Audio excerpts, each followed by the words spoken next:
안녕하세요. 안티곤의 니나입니다. 지난 시간에 인간의 돼지 제2장 동료들 메르모스와 기요메 부분을 읽었는데요.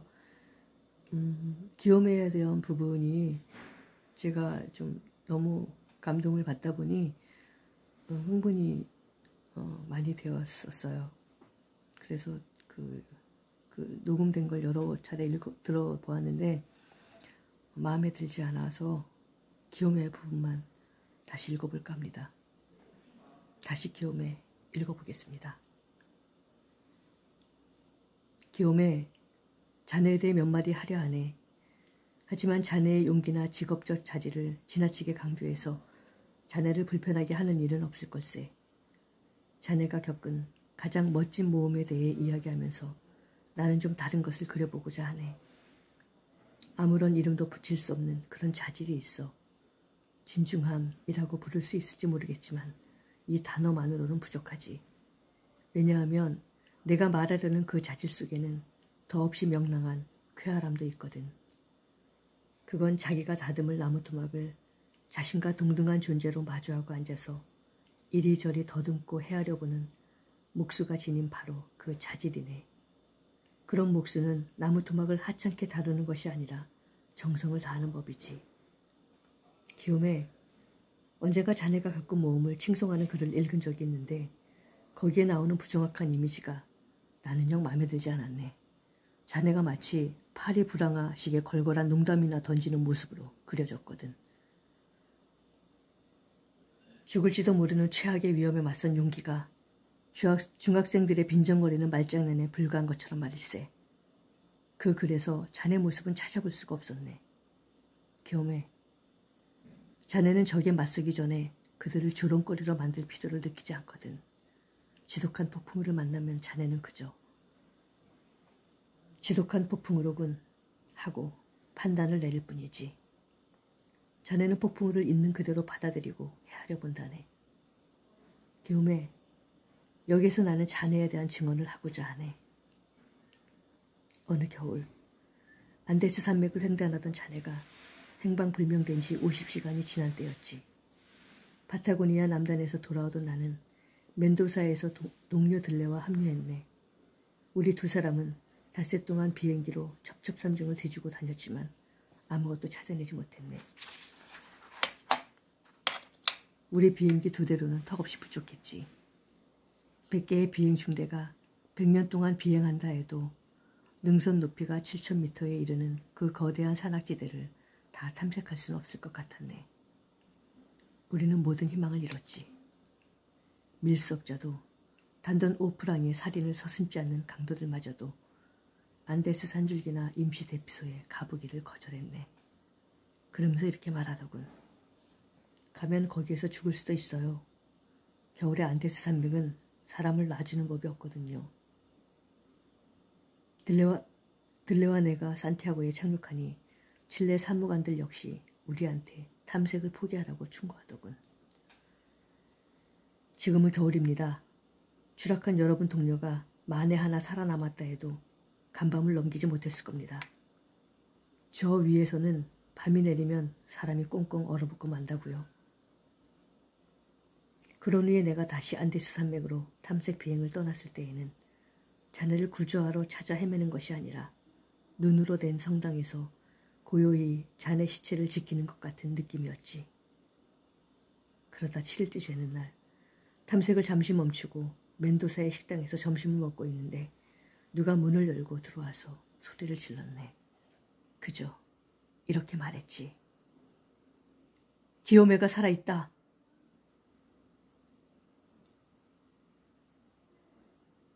기요메가 살아있다. 그러자 거기 있던 남모르는 이들이 서로 얼싸안았지. 10분 후 나는 기관사 르페브르와 아브레를 태우고 이륙했네. 그리고 40분 후 산 라파엘 쪽 어딘가로 자네를 태우고 가는 자동차를 알아보고 도로변에 착륙했네. 참으로 멋진 해후였어. 우리는 부활에 살아 돌아온 자네를, 기적을 이뤄낸 자네를 울면서 으스러져라 얼싸안았네. 바로 그때 자네가 처음으로 알아들을 수 있는 한 문장을 말했는데 건 인간으로서의 자부심을 참으로 근사하게 표현한 말이었지. 맹세컨대 내가 해낸 일은 짐승이라면 절대 못 해냈을 걸세. 나중에 자네는 그 사고에 대해 이야기해 주었지. 48시간 만에 5m 두께의 눈을 퍼부어댄 눈보라 때문에 하늘이 전부 가로막혔고 미국 폐네오 항공사 비행사들은 되돌아가 버렸지. 그래도 자네는 하늘에서 틈바구니를 찾아 나서려고 이룩했네. 그리고 약간 남쪽으로 내려간 지점에서 그 함정을 발견한 거야. 그래서 자네는 고도를 약 6,500m로 유지하며 최고 높이가 기껏해야 6,000m인 구름층 사이로 높은 산봉우리들만 뾰족이 솟아올라 있는 모습을 내려다보며 아르헨티나로 방향을 잡았네. 조종사는 가끔 하강 기류 때문에 이상한 불쾌감에 사로잡히지. 엔진은 잘 돌아가는데 기체는 하강하는 거야. 고도를 유지하려고 상승해보지만 비행기는 속도를 잃고 힘이 없어지지. 그리고 기체는 계속 가라앉네. 그러면 조종사는 이제 너무 높이 올라온 것은 아닐까 두려워서 핸들을 느슨히 풀고 오른쪽 왼쪽으로 되는 대로 편려하면서 유리한 능선, 그러니까 바람을 도약대처럼 받아주는 능선에 비행기를 대보려 하지. 하지만 비행기는 계속 하강할 뿐이야. 하늘이 통째로 내려앉는 것 같지. 무슨 우주적 재난을 휘말린 것 같은 느낌이라네. 이제는 피난처도 없어. 공기가 기둥처럼 풍성하고 단단히 받쳐주던 지대로 되돌아가 보려고 애쓰지만 아무 소용이 없지. 이제 더 이상 그런 기둥 따위는 없거든. 모든 것이 와해되지. 조종사는 이제 완전히 무기력한 상태로 힘없이 피어올라 이내 기체를 빨아들이는 구름을 향해 미끄러져 들어가는 거야. 자네는 우리한테 이렇게 말했어.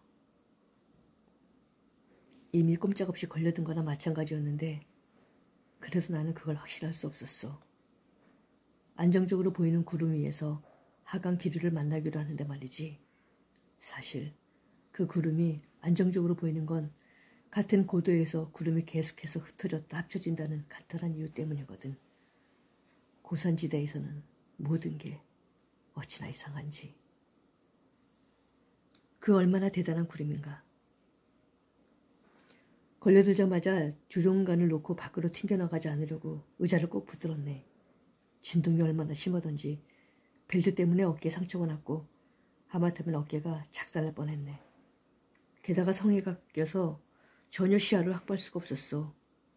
내가 탄 비행기는 고도 6,000m에서 3,500m까지 모자가 굴러 떨어지듯 추락했지. 3,500m 지점에서 수평으로 펼쳐진 검은 덩어리가 언뜻 보였고 덕분에 나는 기체를 바로 세울 수 있었네. 내가 아는 라구나 디아만테 호수였어. 내가 아는 바에 따르면 그 호수는 화산 구덩이 밑바닥에 자리 잡고 있고 한쪽 사면에는 마이프 화산이 6,900m까지 치솟아 있지.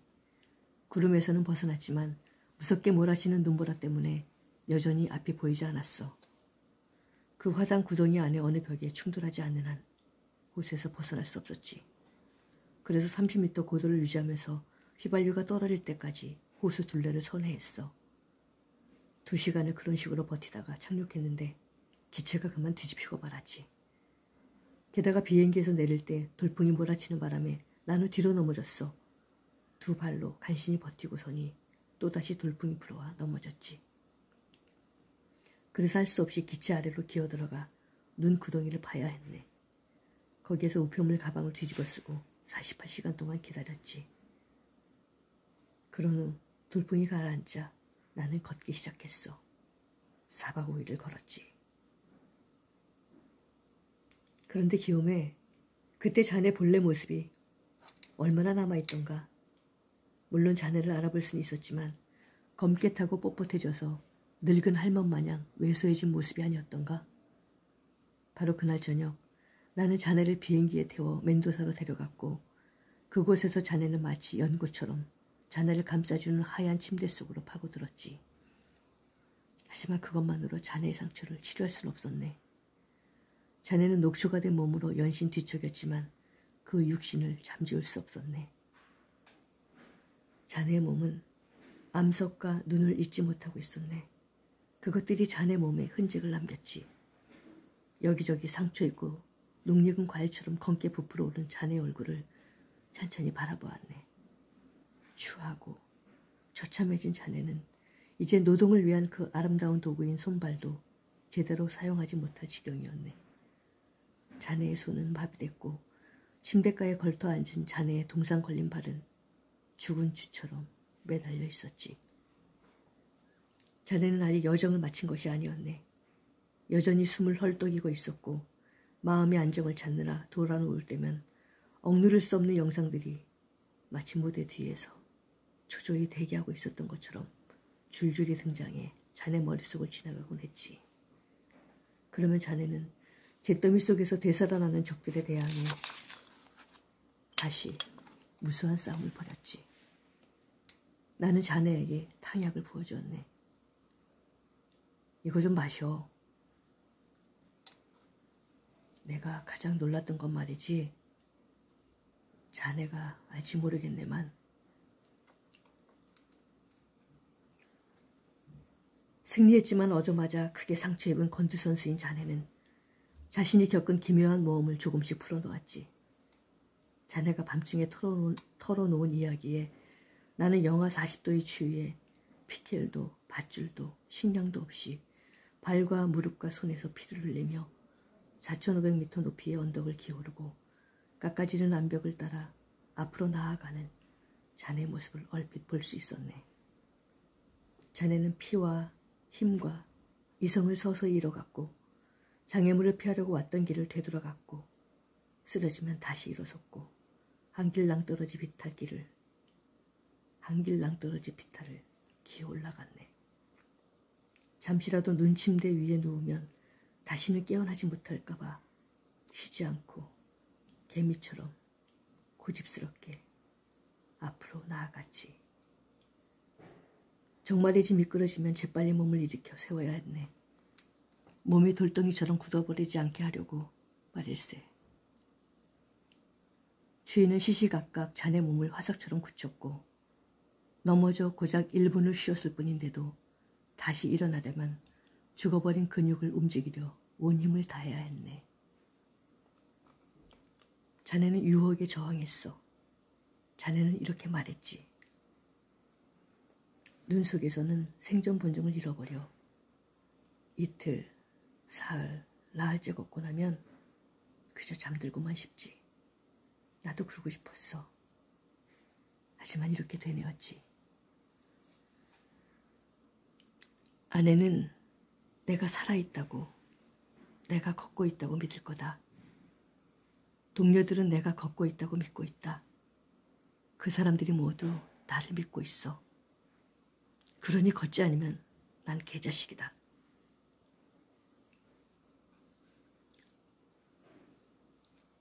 그래서 자네는 걸었네. 주머니 칼로 신발 구멍을 매일 조금씩 잘라버렸지. 동상을 입어 부푼 자네의 발이 신발 속에서 버틸 수 있도록 말일세. 자네는 내게 이런 이상한 고백도 했네. 이틀째가 되자마자 내가 제일 노력했던 게 뭔지 아나? 생각을 하지 않는 것이었다네. 너무 고통스러웠거든. 상황이 너무도 절망적이었어. 걸어갈 용기를 내려면 지금 내 상황을 생각해서는 안 됐어. 그런데 불행히도 나는 두뇌를 잘 통제하지 못했고 놈은 터빈처럼 열심히 작동했지. 그래도 나는 아직 그 놈이 볼 영상을 선택할 수 있었어. 그래서 어떤 영화나 책에 몰두했지. 그러면 그 영화나 책의 장면들이 머릿속에서 빠르게 연신 지나가는 거야. 그런데 그게 끝나면 두뇌란 놈은 어김없이 지금 상황으로 되돌려 놓더군. 그러면 나는 놈을 또 다른 기억을 향해 집어던졌어. 그러던 자네도 한 번은 미끄러져서 눈 속에 배를 깔고 엎어졌다가 몸을 일으키기를 포기했네. 자네는 벼랑간 모든 열의를 잃어버리고 1초, 2초, 카운트다운 소리를 듣는 권투선수와 같았어. 돌이킬 수 없는 10초에 이를 때까지 말이야. 할 수 있는 건 다 했고 아무런 희망도 없는데 어째서 이 고역을 고집스레 계속해야 하지? 자네는 그저 눈만 감으면 평화를 찾을 수 있었네. 그러면 이 세상에서 암벽과 얼음과 눈이 사라져 버렸을 걸세. 그 신비한 눈꺼풀이 감기기만 하면 상처도 추락도 파열된 근육도 타는 듯 쓰라린 동상도 소처럼 힘겹게 끌고 가야 할 무거운 목숨의 무게도 사라져 버렸을 걸세. 자네는 이미 맛보고 있었네. 독이 되어버린 그 추위를. 모르핀처럼 이제 자네를 황홀케 하는 그 추위를 말일세. 자네의 생명은 심장 주위로 숨어버렸지. 무언가 부드럽고 소중한 것이 자네 중심부에 웅크리고 있었다네. 이제껏 고통으로 가득 찬 짐승이던 그 몸뚱이는 이미 대리석처럼 무심해져 있었고 자네의 의식은 육신의 중심에서 멀리 떨어진 말단 부위들을 차츰 져버렸지. 또 양심의 가책도 희미해져 갔어. 자네를 부르는 우리의 목소리도 더 이상 자네에게 가닿지 않았지. 더 정확히 말하면 우리의 부름은 자네한테 꿈결 속 부름이 되어버린 거야. 꿈속에서 성큼성큼 몇 걸음 나아가기만 하면 평온의 달콤함을 맛볼 수 있었기에 자네는 기꺼이 응답했지. 달콤한 세상으로 자네는 얼마나 쉽사리 미끄러져 들어가고 있던지. 교매, 자네는 우리한테 돌아오기를 거부하기로 작정한 거였네. 그런데 문득 자네 의식 깊숙한 곳에서 회한이 올라왔지. 벼랑간 어떤 세부 사항을 기억해낸 거야. 집사람 생각을 했네. 아내가 내 보험 증서 덕분에 가난해지지는 않을 거라고. 그런데 그래. 근데 그 보험이 말이지.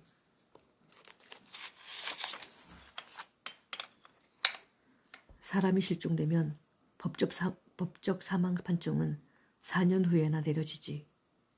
이 세부 사항이 또렷이 오르는 다른 영상들을 지워버렸네. 그런데 그때 자네는 눈이 쌓인 급병사 위에 배를 깔고 엎어져 있었거든. 여름이 오면 자네 시신은 안데스 산막의 수천 개 크레바스 중 하나로 굴러떨어지겠지. 자네는 그 사실을 알고 있었네. 하지만 자네 앞 50m 거리에 암석 하나가 있다는 사실도 알고 있었지. 이렇게 생각했어.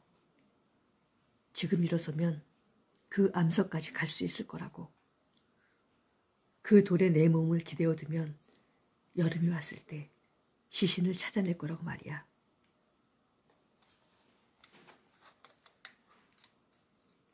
그래서 자네는 일어섰고 내리 2박 3일을 걸었지. 하지만 멀리 갈 수 있을 거라고는 전혀 생각하지 않았어. 여러 징후로 난 내 최후를 짐작했다네. 가령 이런 게 있었어.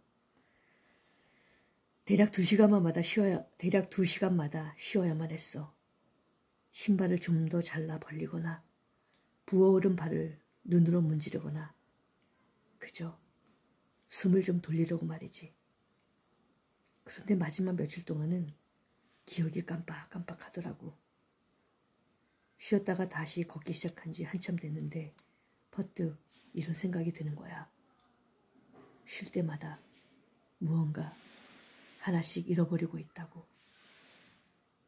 처음에는 장가 반짝이었는데 그 지독한 주위에 심각한 일이 아니고 뭔가 앞에 벗어두었다가 그냥 거기에 두고 온 걸세. 그 다음에는 손목시계였지. 그 다음에 주머니칼. 다음에 나침반이었어. 매번 쉴 때마다 나는 가난해졌네. 살아남는 길은 한 걸음, 또 한 걸음 걷는 걸세. 매번 똑같은 걸음을 다시 시작하는 거라고.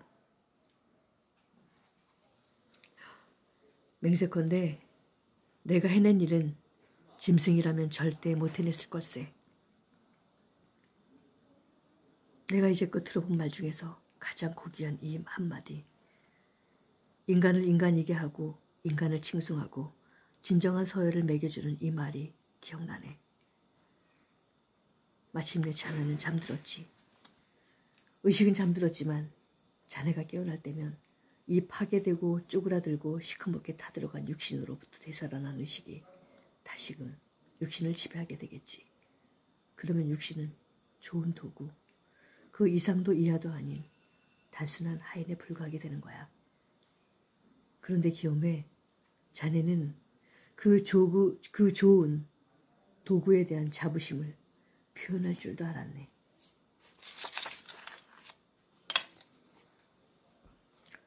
음식을 못 먹으니 상상해 보게나. 걷기 시작한 지 사흘째 되는 날 심장이 힘차게 뛸 리가 없지. 그런데 말일세, 깎아지는 비탈에 매달려서 주먹을 쑤셔 넣을 구멍을 파며 올라가는데 갑자기 심장이 간당간당 하는 거야. 머뭇머뭇하다가 다시 뛰는 걸세. 그러면서 불규칙하게 뛰는 거야. 놈이 1초만 더 머뭇거리면 손을 놓아버리고 말겠더군. 그래서 꼼짝하지 않고 내 속에 귀를 기울였어. 비행기를 몰 때는 말일세, 절대로. 내 말 듣나? 절대로.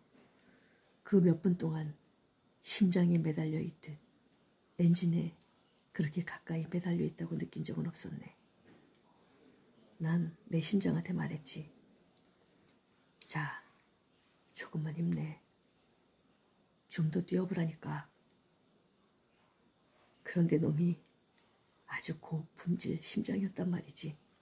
머뭇거리다가 매번 다시 뛰더라니까. 이 심장이 어찌나 자랑스럽던지 자네가 알긴 할까?